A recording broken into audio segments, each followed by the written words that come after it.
So recently, NBA star Kyle Korver.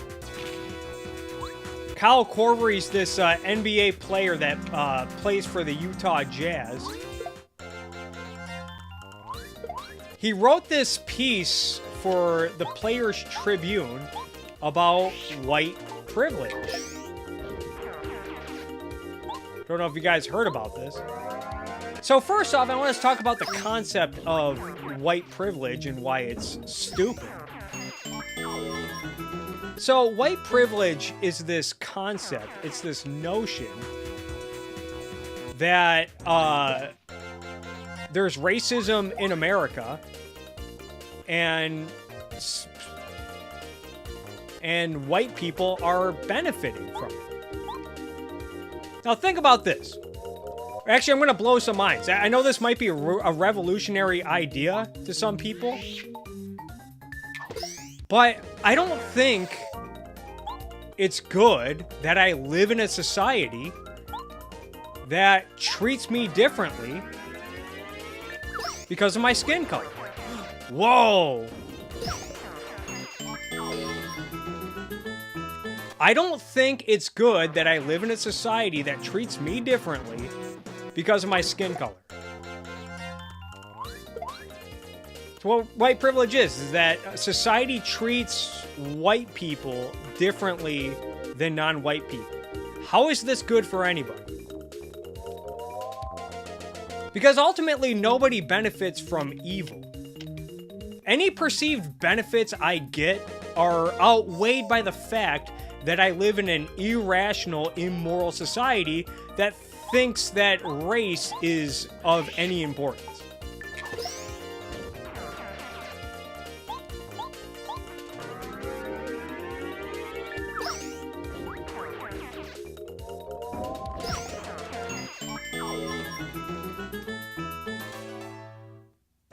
And so Kyle Korver wrote this piece, and he begins it. By the way, I'm going to give Kyle Korver 100% of the benefit of the doubt. I'm going to take him 100% at his word and assume everything he's saying in this piece is true.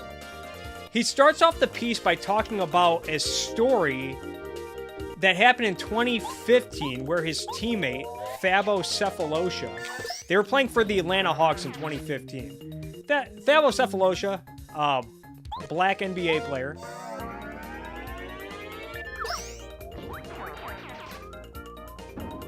And Thabo Sefolosha, according to Kyle Korver, and I'm sure this is true, he was wrongfully arrested one night while partying. I think it happened at like 4 in the morning. And Thabo Sefolosha got hurt during this instance. He got so injured that he had to miss the playoffs. This happened in April. So the Atlanta Hawks had to do without Thabo Sefolosha for the playoffs, the most important time of the NBA season. Also, Kyle Korver mentioned that Thabo Sefolosha is a good friend of his. I trust him. So the Atlanta Hawks this season in 2015, they were actually contending for an NBA championship. They'd won 60 games. They had the number 1 seed in the Eastern Conference. I know a lot of people here don't watch sports, so I have to explain a lot of this. The Atlanta Hawks were contending for an NBA championship. And then one of their players, Thabo Sefolosha, got injured from a wrongful arrest. And they had to go without him for the playoffs. So, how is this good for Kyle Korver? How does he benefit from his teammate and friend getting, 1, wrongfully arrested, and 2, missing the postseason because of an injury? Which hurt the Atlanta Hawks' chance of winning the championship. They eventually got swept by the Cleveland Cavaliers in the Eastern Conference Finals. But who knows? Maybe Thabo Sefolosha could have helped them out. Maybe they could have won a couple more games in that series. Maybe that injury cost the Atlanta Hawks from winning the championship.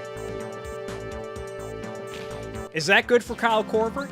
And for those who don't know, when a team wins a championship, all of the players on that team, they become instantly more valuable on their free agency market. Because GMs and teams around the league like it when players have championship experience because they know they won't get scared or intimidated by big games, by big playoff games.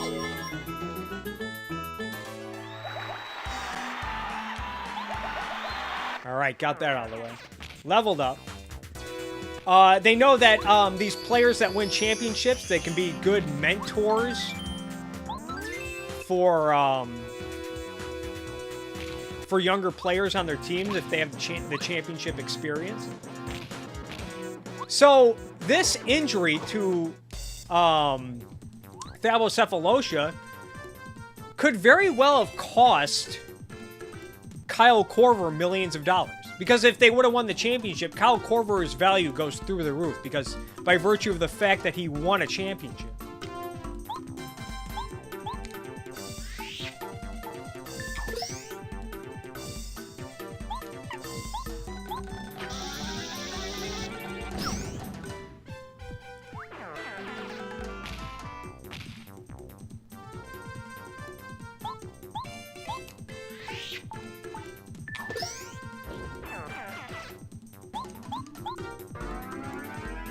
Kyle Korver went on to explain another anecdote.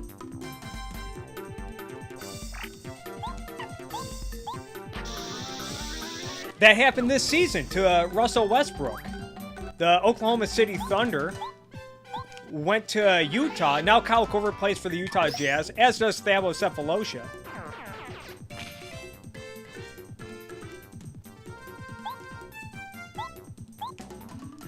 And earlier this season, when the Thunder, I think this actually just happened a couple weeks ago. Crap, I did not mean to do that.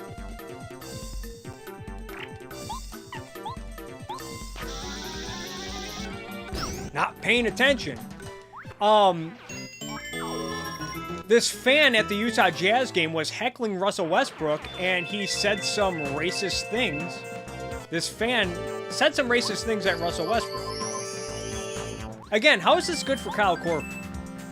How is Kyle Korver benefiting from racist fans at NBA? Are racist fans good for the NBA? Kyle Korver mentioned in this piece that 75% of the NBA is non-white. So is it good that players, I mean, wouldn't that discourage players from wanting to play if the paying customers of the NBA are racist? I mean, a few years ago, there was an incident involving an owner named Donald Sterling who got caught saying some racist things during a recorded phone call. And apparently it was so bad that had Adam Silver not banned Donald Sterling immediately, apparently the Clippers and Golden State Warriors, they were playing a playoff series at the time. They were planning to not play the following game if Adam Silver, Commissioner Adam Silver, did nothing to punish Donald Sterling. He eventually banned him from the league, and then they ended up playing, and everything was happily ever after. The point is, I don't think racism is good for the NBA. I don't think any form of racism is good for anybody.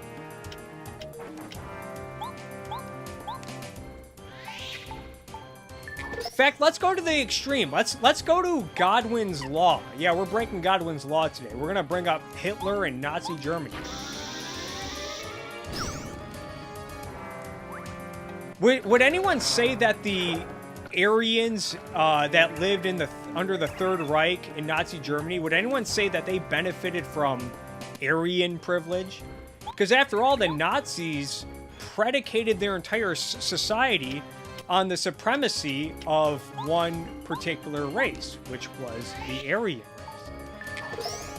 That was what their society was predicated upon. That's what the Nazis wanted. That's what Hitler wanted. The supremacy of the Aryan race. Would you say that was this good for the Aryans living in Germany? Living under a totalitarian dictatorship that violated individual rights, where free speech and free expression was prohibited, where a government that opened and operated concentration camps and treated the citizens in Germany as sacrificial animals by starting wars with other countries and sending people off to battlefields to fight and die, which eventually led to a response, a reaction from neighboring countries where they totally destroyed Germany in an effort to end the war. Was this... I mean, this is a rhetorical question. None of this was good for the Aryans in Germany. You would not say that the Aryans in Germany had Aryan privilege.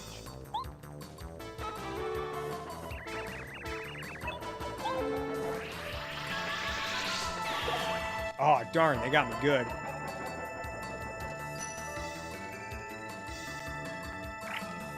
See what Babam does. Boom. Yes.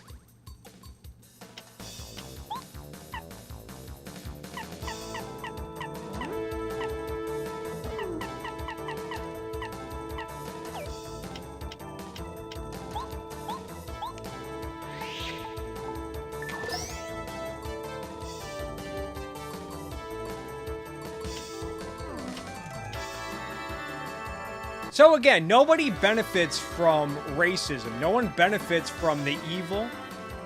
And Kyle Korver went on to talk about the difference between guilt and responsibility. Kyle Korver asked, are we as white people guilty for the sins of our forefathers? He was talking about the history of racism and slavery in America and asked, are we guilty? Are white people today guilty for that? And he said no, which he's right. But then he asked rhetorically, are we responsible? Are we as white people responsible for the sins of our forefathers? In which he said yes. So white people today, according to Kyle Korver, white people living in America today are responsible for the sins of their forefathers. Now keep in mind, you hear this a lot from the woke crowd, often talking about how America is a nation of immigrants, about how a lot of Americans today, particularly white Americans, are descendants from immigrants that came to America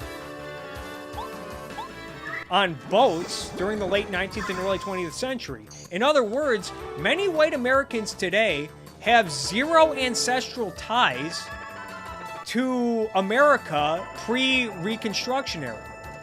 So, again, is it fair to place the responsibility of slavery on white people? Why? Today, why? Because they shared the same skin color as slave owners during 19th century America? How does this not sound racist and insane? This logic from Kyle Korver. How is this not racist and insane?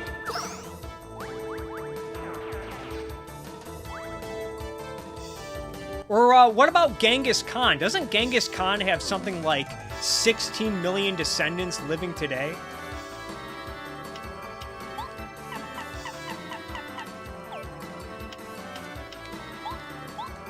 So are all 16 million of Genghis Khan's descendants,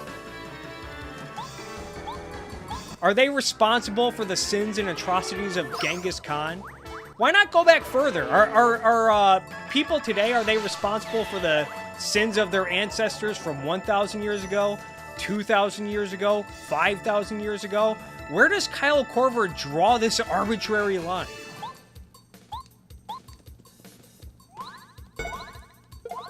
Also, what about Native Americans? Are they in this conversation? This is something a lot of people don't bring up. They like to talk about the history of slavery and white guilt. A lot of people don't know this. Native Americans in the 19th century owned slaves. They practiced slavery. They owned black slaves, and they were involved in the slave trade and practicing slavery. Someone asked, go look up the Trail of Tears. Many of the tribes that were relocated in the Trail of Tears took thousands of slaves with them. So someone please ask Kyle Korver to ask Native Americans, are they responsible for the sins of their forefathers?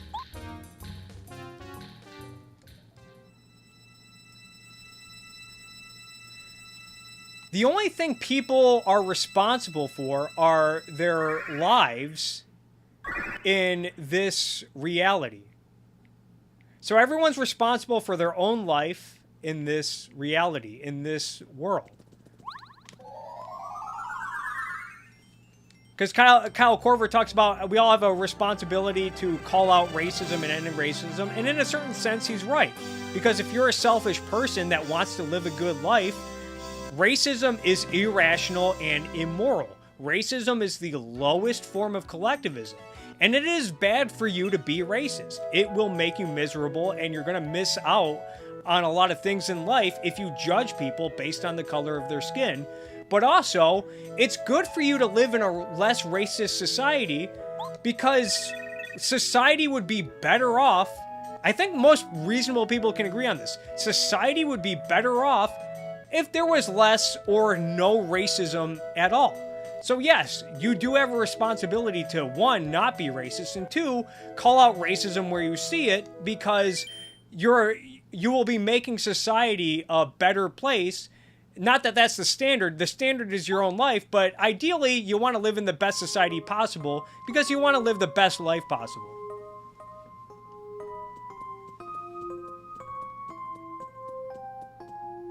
And yeah, white privilege. I don't see it as a privilege to be treated differently based on the color of my skin.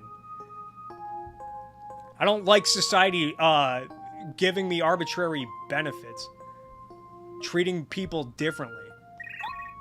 Would much rather there be less, and hopefully the ideal is no racism at all. That should be the ideal. Any perceived benefit that I get from being white is outweighed by the fact that I live in an irrational and immoral society by some standard. I mean, just look at professional sports. Coincidentally enough, this is a great concrete example of why racism is stupid. Would the league be better if people judged players based on ethnicity? Would baseball have been better in the 50s without Jackie Robinson? Again, these are rhetorical questions.